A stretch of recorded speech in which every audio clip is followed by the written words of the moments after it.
Hey guys, story time. I'm glad to have you join us this week for our weekly virtual story time, which happens every Wednesday at 10:30 here on BPL's Facebook Live.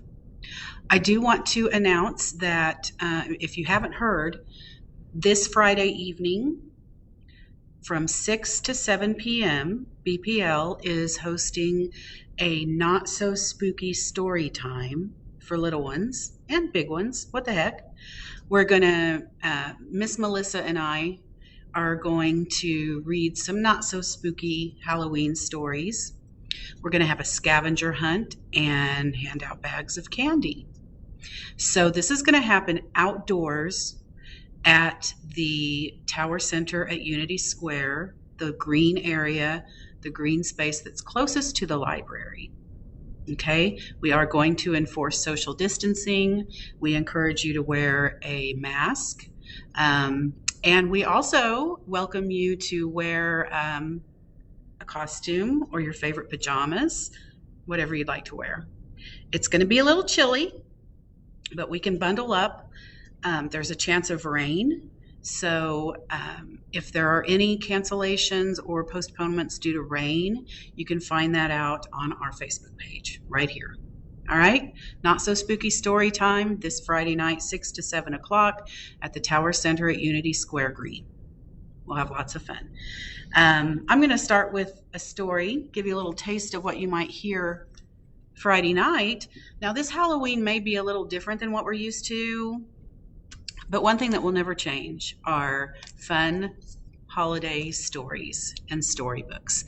This one kind of got a glare on it. I'm sorry about that. Brand new. I just got it this morning. It's called The Little Kitten, and it's written by Nicola Killen.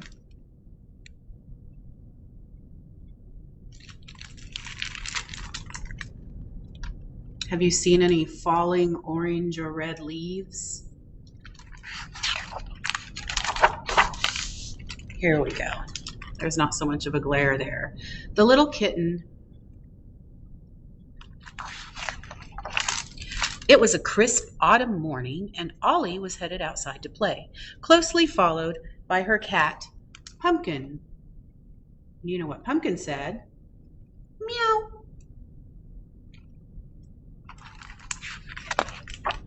Ollie was about to jump into a pile of leaves when she noticed it was moving. She tried to take a closer look, but suddenly the wind whistled, blowing those leaves everywhere.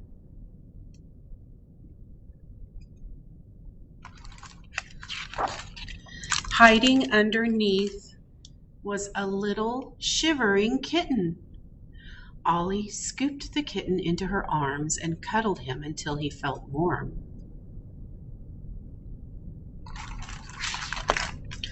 The little kitten was very friendly, and soon the three of them were playing together. They started with a game of hide and seek. 1, 2, 3, 4, 5. Ready or not, here I come. Then they caught some falling leaves and became explorers. After so much excitement, it was time for a rest. But it wasn't long until that little kitten wanted to play again. Ollie was having so much fun, she forgot about Pumpkin napping under the tree and ran farther and farther into the woods.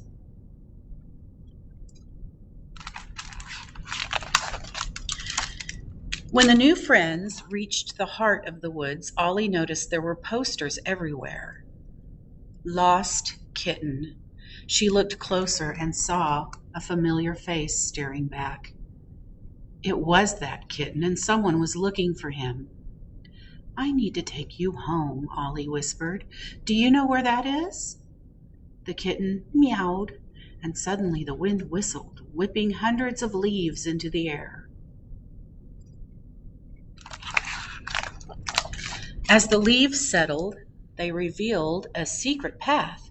The kitten set off right away, with Ollie close behind. Where would it lead them? Some of the leaves in this book sparkle, see? It was the kitten's home. Ollie waved goodbye. She felt sad, but knew that the kitten had someone who loved him just as much as she loved. Pumpkin! Oh, Pumpkin, sobbed Ollie, as she realized she'd left her own cat behind. She hurried back through the woods, unsure of the way, not noticing the sky getting darker and darker. Lost and alone, Ollie sat down. As a tear trickled down her cheek, she heard a rustle in the leaves. And a familiar meow. Pumpkin, you found me. I'm so sorry I left you behind. Purring loudly, Ollie's cat led her out of the woods and toward home.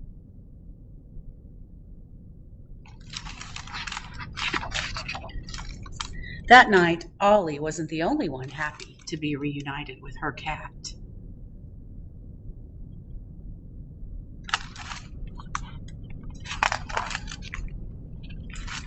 Look out the window there. And in the morning, Ollie opened the door to find a very special thank you gift.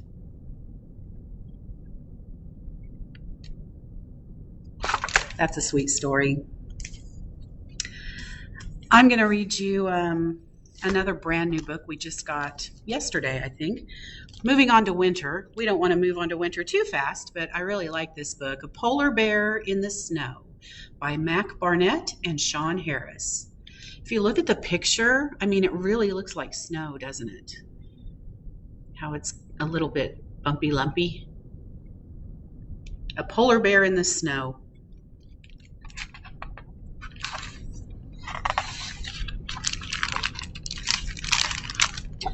There is a polar bear in the snow. All I see are words. Still asleep, he lifts his nose to sniff the air.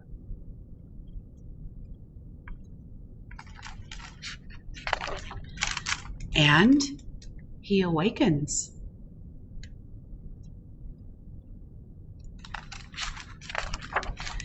There is a polar bear in the snow.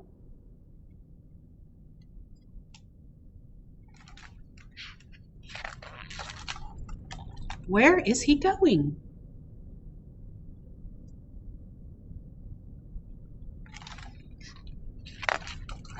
Is he going to visit the seals?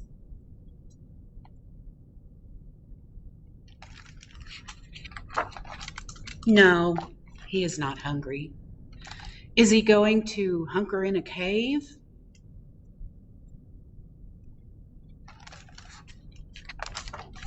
No, his fur protects him from the storm.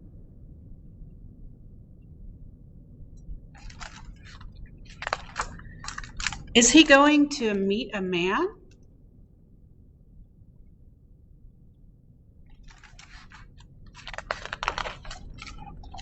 No. Roar.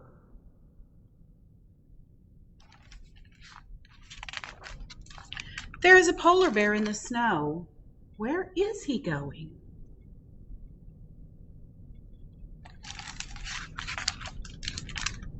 Oh.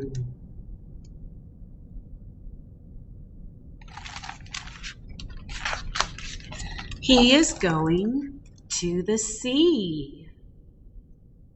Can you imagine how cold that water is? But not to the polar bear. He wants to play.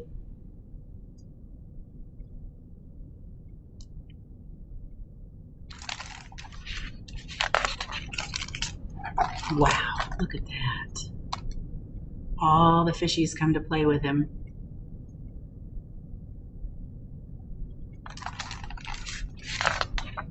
And when he's done playing, he climbs back onto the snow.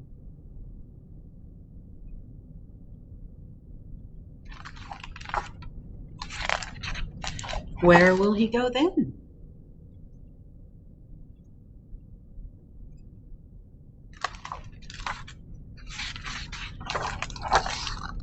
Who knows?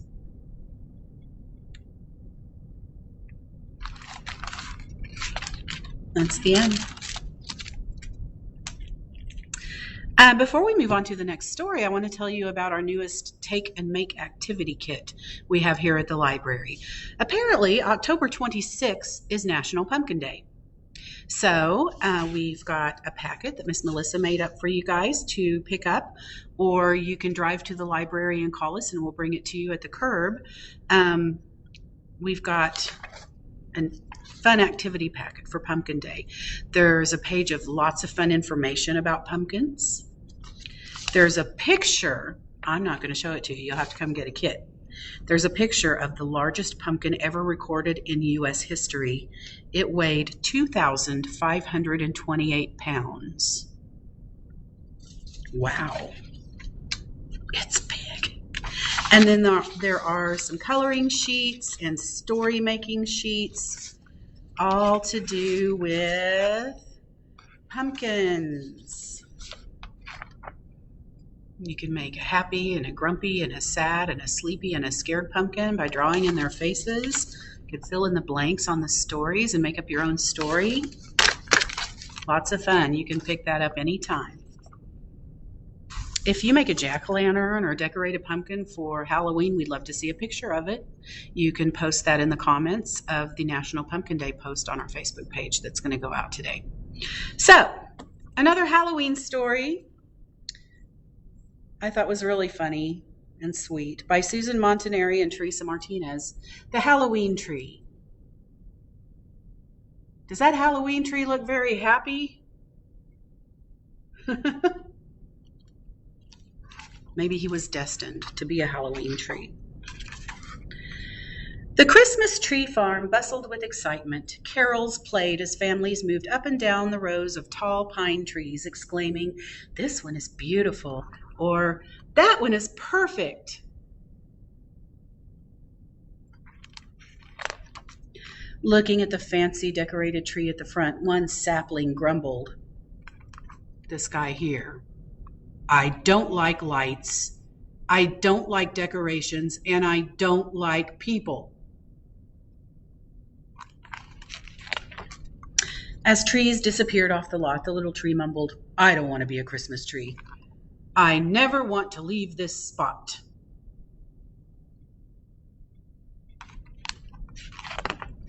The little tree listened as the other sapling is a very young tree, as the other saplings buzzed with anticipation.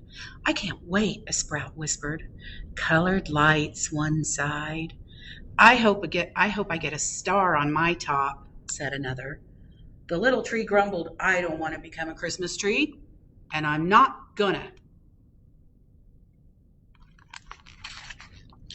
As the little tree grew, its limbs became gnarled and twisted. Every time needles sprouted, thoughts of being decorated with lights and ornaments made them turn brown and fall off. The tree looked nothing like the others.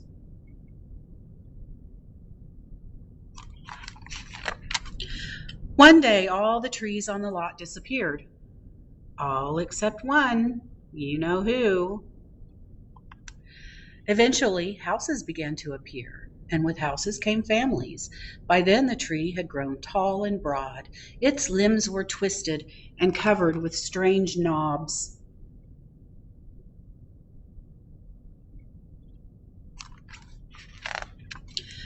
One summer, the tree heard children's voices coming near and scoffed. "Ugh, people! Ugh." "Yikes!" a boy named Ben cried. "That tree looks grumpy."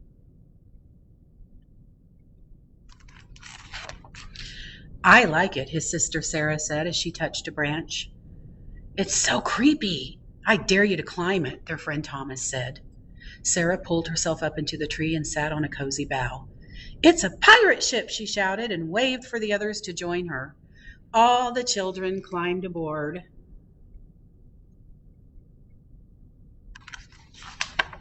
When the neighborhood kids needed a hideout, the tree became their fort.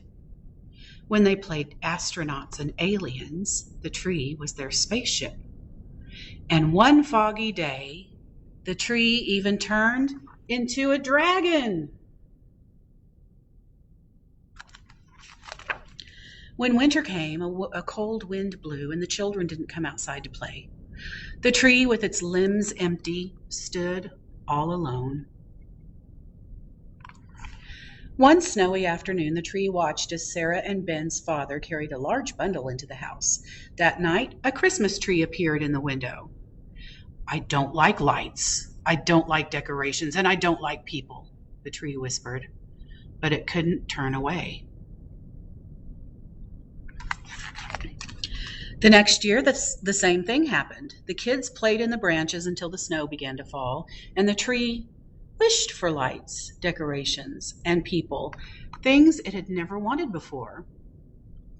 One spring, the tree tried to make its needles grow properly, but after years of trying to stop them, they came in looking all wrong, and by summer they had fallen off. A few months later, Sarah and Ben's parents were decorating for Halloween. Their father looked across the yard and said, "That is one horrible old tree." "We should cut it down," their mother agreed. "Not now," the tree thought. "Not now that my limbs are full of happy children." Up in the branches, Sarah whispered, "No, they can't. We have to save our tree," Thomas cried. "I know what to do," Ben said, and whispered his plan to the other kids. They climbed down and raced away to gather supplies. When they came back, Ben was already up in the tree, wedging a huge jack-o'-lantern into a nook. They all climbed up, and from the tree's branches they hung white and orange lights, cobwebs made from string, rubber spiders, cardboard cats and bats, ghosts, witches, and skeletons. That night, the parents and all the neighbors gathered to admire the tree. The children danced beneath, shouting, "Trick or treat, trick or treat," to each other. "I guess I was wrong," the tree thought. "I do like lights. I do like decorations, and I do like people. I love being a Halloween tree." The end. All right. Last week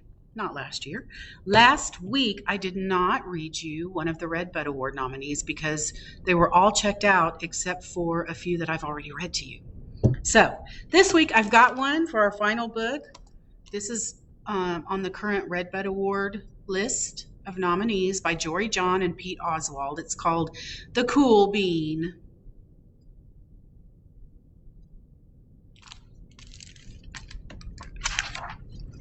Look at these cool beans.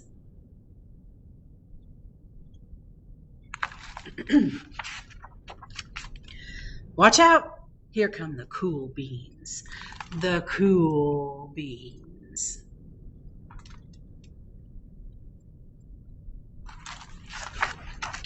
Oh yeah, check out how they move. Look at the way they swagger. Notice their sunglasses. Yow!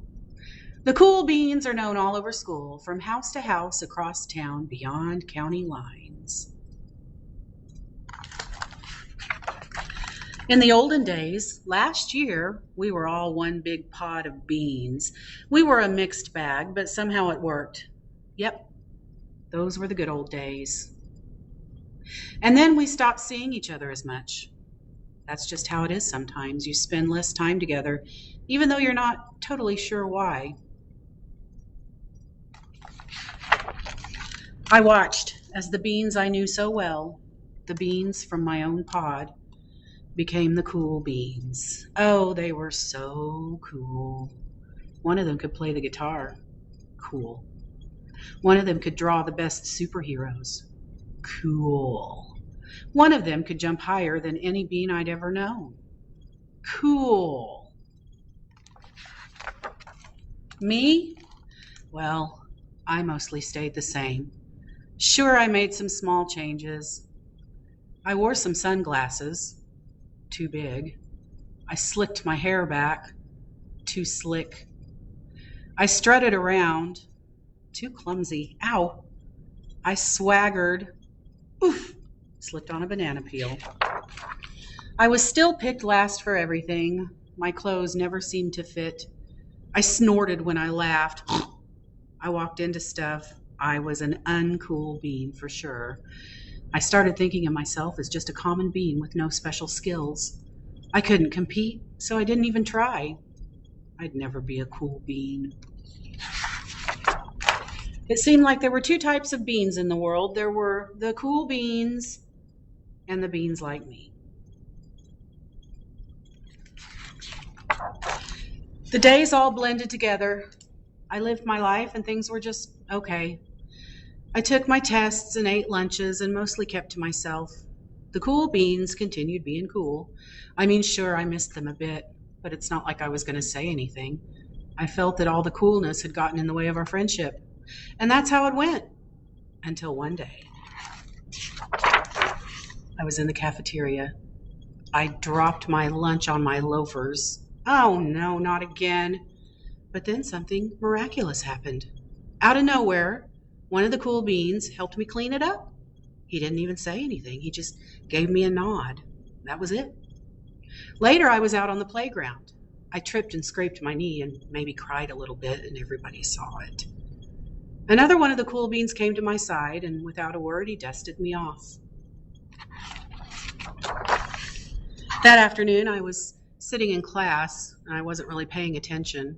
I didn't notice, but our teacher had called on me. Everyone stared. I sat there in silence, and nobody said anything. And then, everybody just laughed at me. That was it. After today, I was officially a has-been. But then one of the cool beans came up and came over to me. Everybody watched. She leaned in close and whispered, "Hey, the teacher asked you to read from page 32. And then she gave me a quick wink and went back to her seat. It was a small gesture, sure, but it was also everything. I walked home with a goofy smile on my face. I smiled all the way through dinner. That day made a difference. It was a day that could have been really bad if not for the kindness of a few cool beans. It gave me a shred of confidence. That shred of confidence has continued to grow. Somebody had my back, or a few somebodies. After that, I started hanging out with the cool beans again. How have you been? Get it? How have you been? Not all the time, but sometimes. At lunch, after school, even on the weekends. Throughout all this, I realized that it's not about how you look or any of that other silly stuff. It's about a wink or a nod or a smile at just the right moment. It's about dusting somebody off, helping them up again, and pointing them in the right direction.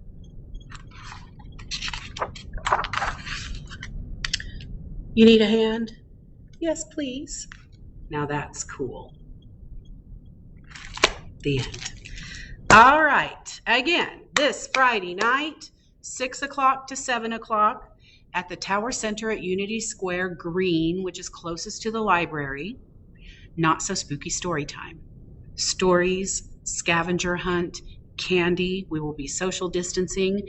Wear your costume or your favorite pajamas. We encourage you to wear a mask, like this kind of mask. It's going to be chilly. If rain is going to affect the situation, we will post an update here on BPL's Facebook page. Also, to celebrate October 26th Pumpkin Day, come by the library and get your packet of pumpkin activities. All right. If I don't see you Friday night, I'll see you next Wednesday. Same time, same place, right here. Bye-bye.